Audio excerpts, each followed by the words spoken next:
Hey everyone, welcome back to AFFCNY's pre-conference interview series. Let's take a look at this next interview what I did that will have a team of presenters. Let's check it out. Well, welcome everyone. Let's dive right into our interview, and let's start with introductions. Let's go right to Sarah. Why don't you introduce yourself and tell us how you are connected to adoption or foster care? My name is Sara Easterly. I'm a domestic adoptee. I was adopted at the tail end of the baby scoop era in a private, closed, gray market adoption. And I've been in reunion for a little over a decade, coming up on 11 years with my maternal side of the family. And I'm also an author, and I am founder of Adoptive Voices. Lori, why don't you take a second and introduce who you are? Sure. My name is Lori Holden. I'm an adoptive parent of two children who are adults now, that we adopted through private infant adoption. Let's see. I've been learning and listening about adoption for over 20 years, to kind of come to know the thing deeper than I ever thought possible. Because what you grow up knowing about adoption isn't ever what adoption truly is. And so I'm a writer, I'm an author. I have a podcast called Adoption the Long View, where I'm really trying to explore all the nuances in adoption. So let's start, Sarah. Let's go with the author side of you. And I see you wrote a memoir, Searching for Mom. Now, when I ask people, what made you take your story and put it out there? Was it a decision that was very easy for you? Like, nope, I'm sharing my story. I'm doing this. I'm going to help everyone. Or, I need a minute to decide, is this what I need to do? How did that work for you? That's a really good question. A question I've never been asked before, but I love the question. I've always been a writer. Since I was able to, probably goes back to third grade, when my third grade teacher, Mrs. Shirley, told me I was a writer, and I believed her, and I really always was a writer from that point forward. So when I was, I just said I've been in reunion for a little over a decade, 11 years. When I was going through that process, I knew I was going to write that into a book. I have to say, I always believed that I didn't have enough excitement and enough kind of sadness and hardship in my life to mine as a writer. That was just something I felt before I really was looking deeply and thinking critically about my adoption. And so I kind of, as a writer, was like, oh, I have some material. I have something to write about. So I was taking notes. I was living it and writing it a lot at the same time. Someone told me the term immersion memoir, and I was like, oh, that's what I'm doing. I didn't even need to know more. I just knew that term was, I'm doing an immersion memoir. And so I just started writing. The memoir turned out to be not that. It was a lot more than that, but because I had to live a lot more to actually see what the story was. But I did know that I was going to, at some point, share the story. It was almost like, and when I got to the end, as I was writing the final scenes, I was like, this is unbelievable. I was just tears pouring down my face, because I was like, who ever would have imagined I felt like, how is my life a story?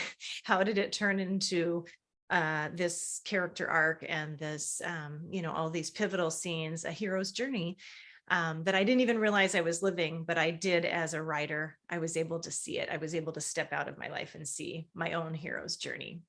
So tell us a little bit about, what is Adoption Unfiltered? Let's go straight. These are all books. Is that correct? That is my next book. And Lori, right. Tell us a little bit about that, or whoever wants to take that. It's our next book. So Lori and I we found each other actually at my book launch in Denver, and we struck up a relationship and had an online relationship here and there. And Lori was kind enough to let me collaborate with her and be a guest on her blog and write a couple of pieces there. And we just got to know each other.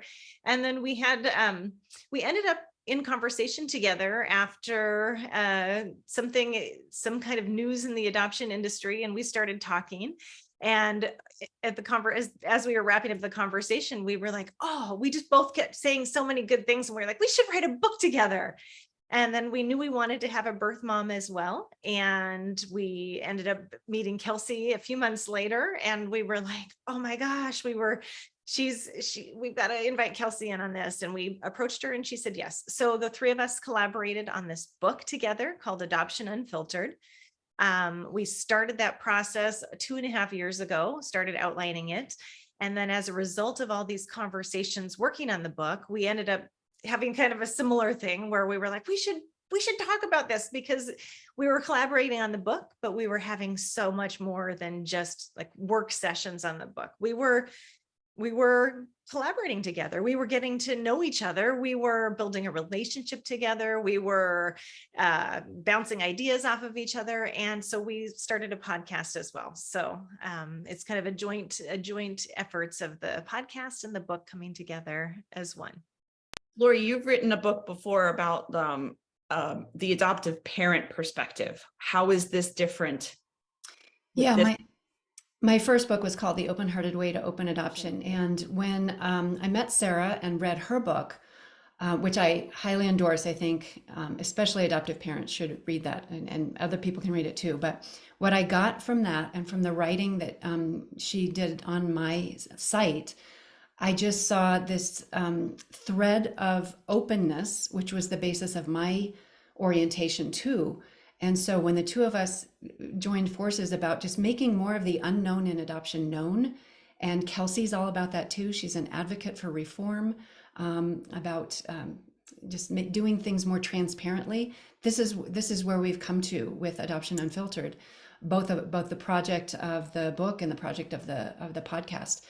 So it's about understanding the other silos. You know, we need to have our silos where we have our private spaces where adoptive parents can talk about adoptive parent challenges, etc. But we also need to have this cross-platform, cross silos where we're understanding each other. We're knowing what each other's challenges are. We're developing understanding and compassion for each other. And then that's how we can move on to making things better from a transparency and openness perspective. Is Adoptee Voices a podcast? Am I correct? Or is that something else? It's not a podcast. It is we're writing groups. I run writing groups for adoptees. So it's all about adoptee storytelling. Okay. So when the collaboration from the three of you with Kelsey happened, do you do podcasts together and topics together?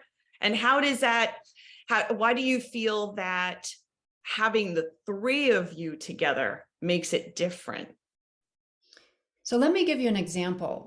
The time that we decided to do this, we had seen somewhere online that there was a conflict between an adoptive family and an expectant parent family where on naming a newborn. Like, how do they solve this clash? And so we started talking about it just as part of our weekly meeting or our periodic meetings.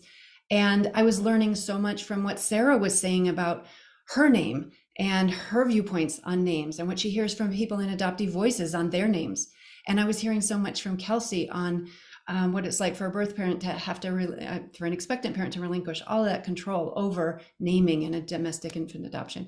And I know my perspective, which is, you know, you've always wanted this baby and you have this family name and you want to pass it on. And so we decided at that moment, let's record this conversation. Let's share this with other people. Because I see it as like a Venn diagram where we have the three circles. And where is that centerpiece that works that is respectful of all involved and inclusive of all involved? Repeat again for me, the Adoptee Voices. What is that again? Adoptee Voices is a completely separate thing that I do with Alice Stevens, another adoptee, and who's a writer and author, and Jennifer Diane Ghostin, The Truth So Far. And Alice's book is Famous Adopted People. And Kate Murphy, who's a therapist and runs a blog called The Couch. and Susan Devon Harness, author of Bitterroot. So they are facilitators with me, totally separate from what we do together. But we, I founded this organization because I have a passion for adoptees telling their stories. It was so healing for me to tell my story, and I really like supporting other adoptees to get their stories out, to not hold it in, and to have a safe space to do that. So that is a purely adoptee only space. It will stay that way because we need that safety to get it out and express those emotions and be seen and be heard by fellow adoptees. It's a wonderful thing to get more of your voice out there for others that don't realize your voice has really never been heard. You are not your specific, but in globally has not been heard. Thank you. Yeah. Let's talk about the topic of what you will be doing. The workshop title is Courageous Conversations to Lead the Way Towards True Openness. Sara, why don't you give us a little snippet of what kind of things you'll be talking about? Well, we're going to talk about our process working together and what we've learned from that. And, right before we started recording, Shemin, you were saying that you were in a configuration of where you have the triad represented. And so I think, we were surprised. We started out to write a book together, and we didn't plan, we're going to build a friendship together. We're going to support each other. We're going to make change in the adoption space. Those were not consciously thought of things, but those are benefits of what came out of, it's fruits of this working relationship that we had. So we're excited to share that with others in the constellation. And, it's not always been easy. So we're going to talk about that too. When some of those conversations can be hard. And some of some certain ways we say things might activate some wounds that we didn't even know were there. So we're going to talk about those things and hopefully model what is, what we believe is really important for adoption as a whole to come together and to make some headway, because so much isn't working and we want to help make it work. And so for those of us who feel like we can be in community, it's certainly, I think not everybody can be, and that's okay. I think, there's I will say there's a lot of adoptees who've been really hurt. And so it's not an expectation that everybody has to do this, but for those who might find themselves, wanting to help and make some change, wanting to influence relationships, then we want to kind of lead the way and inspire of how we've seen a model that can be done toward that. As we talk about this change, we're talking about it on a spectrum of levels, from the micro level of how to do adoption better in your own constellation, especially as the adoptive parent, where you're kind of in control for a little while. You have all of the power for a while. But we're also talking about making change on a bigger level, on a bigger platform. What can be done systemically when we share our voices, share our experiences, share our passion and drive, and focus our energies together in the ways that matter, especially for adoptees. All right. So the last thing I usually ask, because it's a wonderful way to express your thoughts about your own presentation. Why do you feel that your workshop is inclusive for everyone to come and see? And we're talking not just, we have foster parents, we have foster alum, we have the triad, we have all the constellation that wants to come to the workshops. But why do you feel that your topic is so important for everyone to hear? That's such a great question, Shemin. We have worked really hard, being very deliberate, very intentional about being inclusive for all different types of adoption. We have a couple of graphics that we'll be sharing with people. One is about just what does the adoption constellation mean. We had lots of conversations about who is affected by adoption and including them in our outreach, in our book, in their words. We have another graphic that shows the the diversity of voices that we had. And we mean diversity in all ways, diversity in the types of adoption, diversity in the types of spiritual and religious beliefs, diversity in gender orientations, diversity in ethnic groups, just lots of, and of course, adoptees, birth parents, and adoptive parents, foster kinship, all intercountry adoption, transracial, interracial adoptions, all sorts of things that we could think of. We've tried to include it all from people with lived experience. You know, it's important to just pull in all of those perspectives. It's important to us. And, you know, we did that in the book, and we're excited to share how we went about that. And hopefully inspire more of that.